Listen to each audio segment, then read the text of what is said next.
Everyone, welcome to Sanmarga classes. ಮುಂದಿನ ಪ್ರಶ್ನೆ, ಜಾಗತಿಕ ತಾಪಮಾನದ ದುಷ್ಪರಿಣಾಮಗಳನ್ನ ಪಟ್ಟಿ ಮಾಡಿರಿ ಅಂತ ಕೇಳಿದ್ದಾರೆ.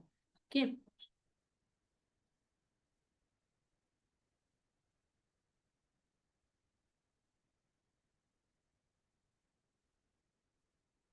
ಭೂಮಿಯ ತಾಪಮಾನವು ದಿನದಿಂದ ದಿನಕ್ಕೆ ಹೆಚ್ಚುತ್ತಿದೆ.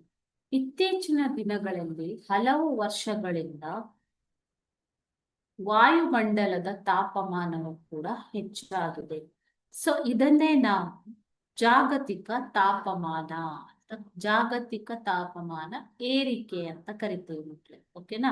ಸೊ ಈ ಜಾಗತಿಕ ತಾಪಮಾನ ಏರಿಕೆ, ಗ್ಲೋಬಲ್ ವಾರ್ಮಿಂಗ್, ಇದರಿಂದ ಉಂಟಾಗುವಂತಹ ದುಷ್ಪರಿಣಾಮಗಳು ಯಾವುವು?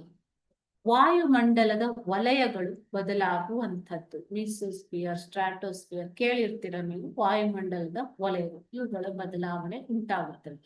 ಹಿಮ ನದಿಗಳು ಕರಗುತ್ತವೆ. ತಾಪಮಾನ ಹೆಚ್ಚಳದಿಂದಾಗಿ ಹಿಮಾಲಯದ ಮತ್ತು ಇತರೆ ಪರ್ವತ ಪ್ರದೇಶಗಳಲ್ಲಿರುವ ಹಿಮ ನದಿಗಳು ಕರಗುತ್ತವೆ.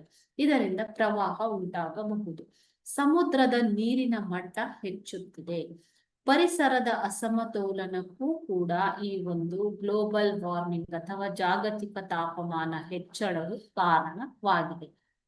ಹಿಮಾಲಯ, ಆರ್ಕ್ಟಿಕ್, ಅಂಟಾರ್ಕ್ಟಿಕಾ ಪ್ರದೇಶಗಳಲ್ಲಿ ಹಿಮರಾಶಿಯು ಕೂಡ ಕರಗುತ್ತದೆ.